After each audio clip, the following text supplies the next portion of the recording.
आज का ये एपिसोड शुरू करने से पहले एक छोटी सी बात।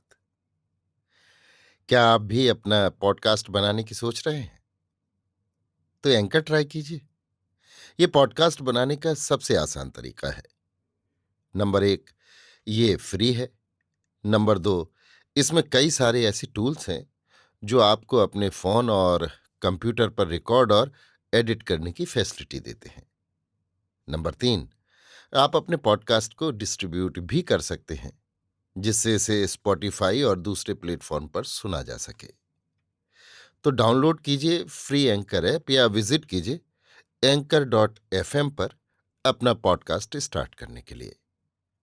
ये तो थी एक छोटी सी जानकारी, और अब शुरू करते हैं एपिसोड का सिलसिला। तो आज के एपिसोड में लीजिए सुनिए सूर्यकांत त्रिपाठी निराला के लिखे उपन्यास भक्त प्रहलाद का तृतीय परिच्छेद, वर प्राप्ति और ग्रह आगमन, मेरी यानी समीर गोस्वामी की आवाज में। तपस्या करते करते हिरण्यकशिपु को कितने ही वर्ष हो गए, परंतु कहीं कुछ न हुआ। इतना कष्ट सहन करने पर भी कहीं कोई न आया। तपस्या की प्रखरता से शरीर सूख कर कांटा हो गया। भूख प्यास जाती रही, ऐश आराम भूल गया, परंतु फल कुछ न हुआ। कभी कभी हृदय हताश होने लगा, इष्टदेव से विश्वास उठने लगा। क्षण भर के लिए दुर्बलता मन पर अधिकार फैलाकर उसे घर के दुखों की याद दिलाती और तप छोड़कर लौट चलने के लिए एक परम मित्र की तरह सलाह देती, परंतु दूसरे ही वक्त शरीर के रोम रोम से दृढ़ता की तीव्र स्फूर्ति उसे कमजोरी की ओर ध्यान देने के लिए इशारा करती। कहती, इससे बचो, इसका क्षण भर के लिए आना भी तुम्हारे असाध्य साधन के लिए बड़ा विघ्न है। इसे हरगिज न आने दो। अगर फल की लालसा है तो तब तक दृढ़ रहो जब तक व्रत पूरा न हो जाए। मन में दुर्बलता का लेश मात्र भी जब तक रहेगा तब तक तुम्हें सफलता न होगी। ये तुम्हारे इष्टदेव की परीक्षा है। परीक्षा में तुम्हें उत्तीर्ण होना चाहिए और भी दृढ़ होना चाहिए। अपनी लगन को और मजबूत करो।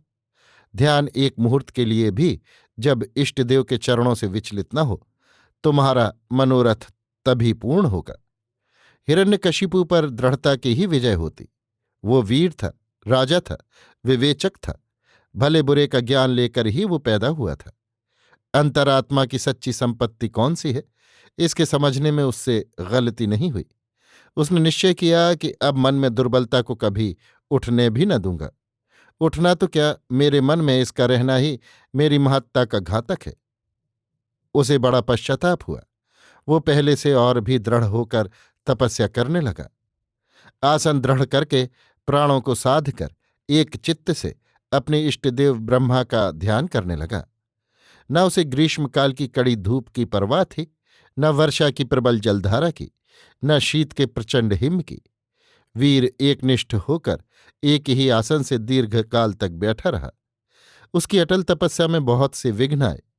कितने प्रकार के प्रलोभन उसके चित्त को चलायमान करने के लिए आए, परंतु उसने आंखें खोलकर उन्हें देखा भी नहीं। तल्लीन होकर ध्यान करता रहा।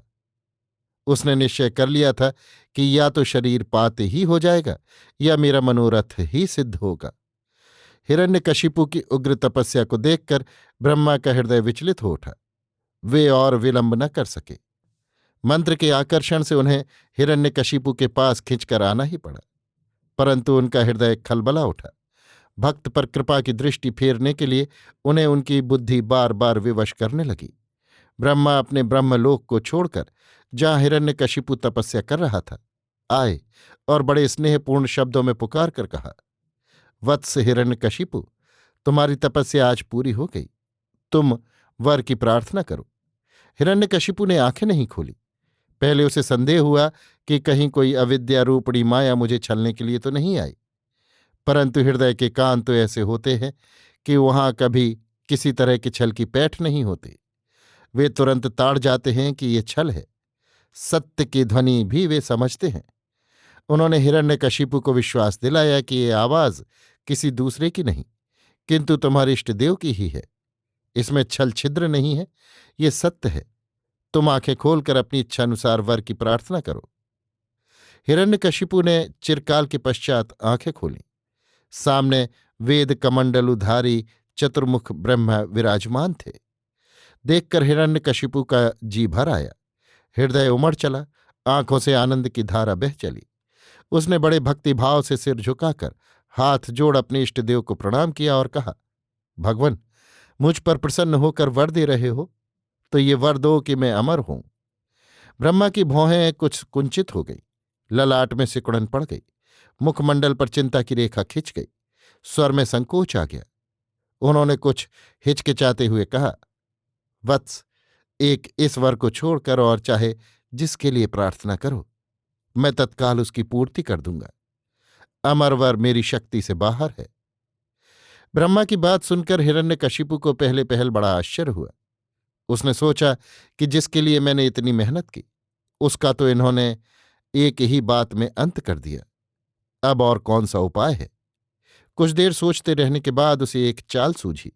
उसने सोचा, अगर ब्रह्मा मुझे अमर वर नहीं देना चाहते तो न दें, मैं इनसे वही वर एक दूसरे तरीके से मांग लूंगा। उसने कहा, भगवन, अगर आप मुझे अमर नहीं करना चाहते तो कृपा कर ये वर दीजिए कि स्वर्ग, मर्त और पाताल में मेरा प्रतिद्वंदी वीर कोई न रह जाए, मैं सबको परास्त कर सकूं। देव, दानव, नर, नाग, असुर, किन्नर, यक्ष, रक्ष, गंधर्व कोई मेरे मुकाबले में न ठहर सके। संसार में जितने जीवधारी हैं उनमें किसी के हाथ से मेरी मृत्यु न हो। न मैं दिन को मरूं, न रात को, न बाहर, न चारपाई पर, न जमीन पर, न अस्त्रों से, न पानी पवन से। हिरण्यकशिपु की प्रार्थना सुनकर ब्रह्मा मुस्कुराए। कुछ देर बाद बोले, हिरण्यकशिपु, मैंने तुम्हें यही वर दिया। मेरे वर से तुम 3 लोक में विजयी होकर रहोगे। ये कहकर ब्रह्मा वहीं विलीन हो गए और सूक्ष्म रूप धारण कर अपने लोक को चले गए।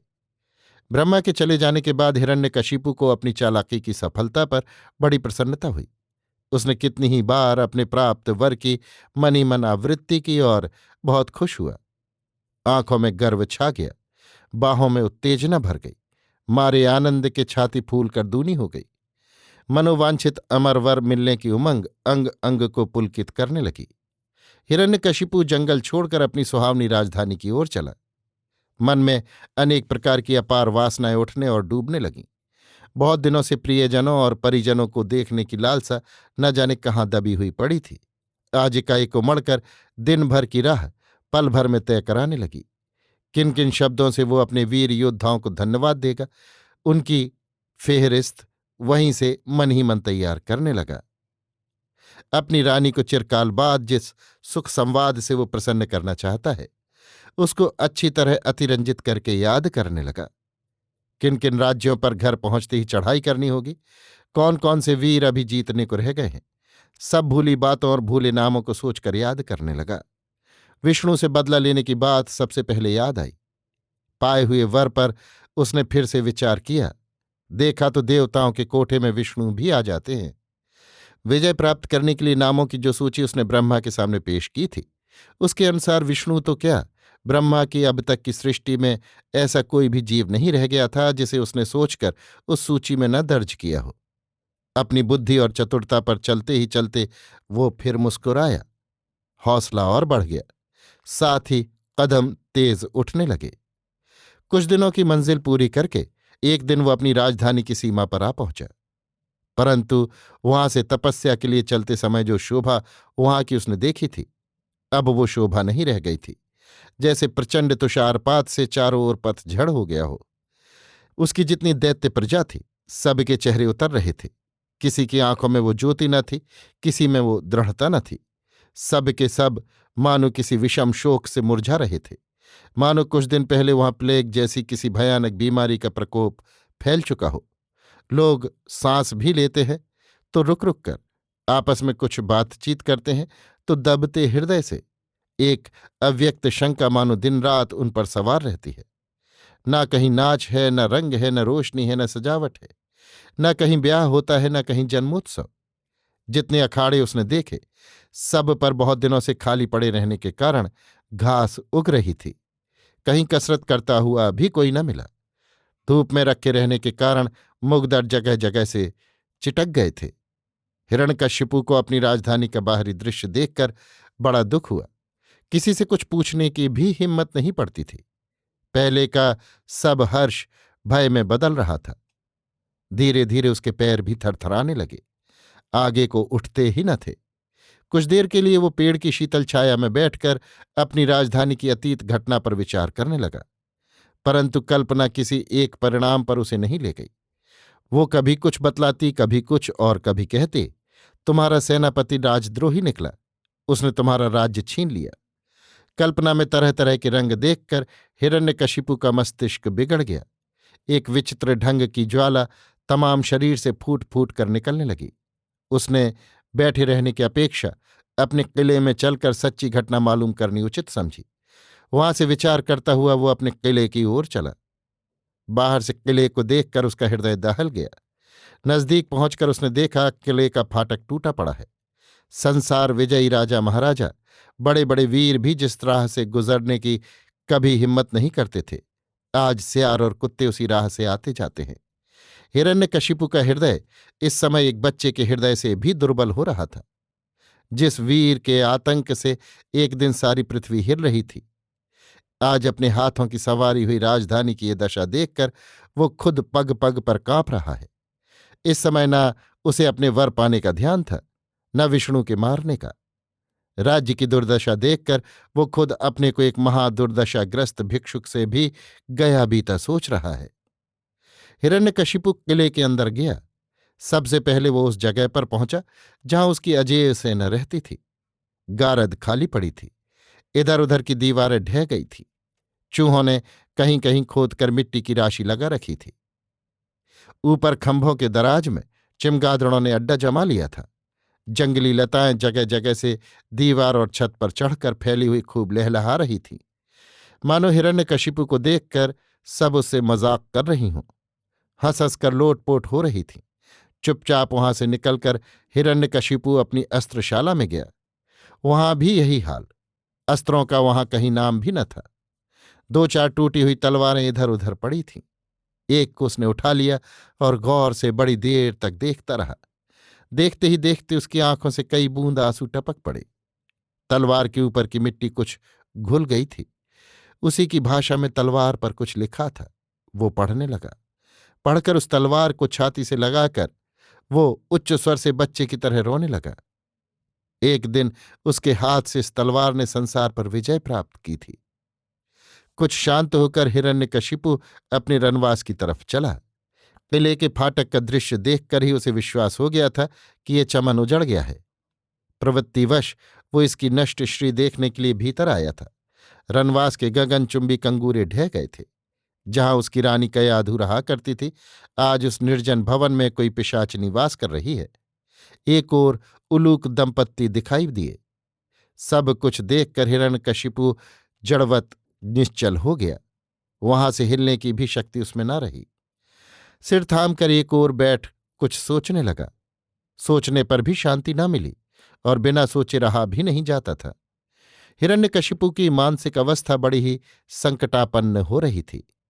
कहाँ गए वे सब वीर जो संसार को बात की बात में नष्ट भ्रष्ट कर डालने वाले थे? किले की दशा ऐसी क्यों हुई?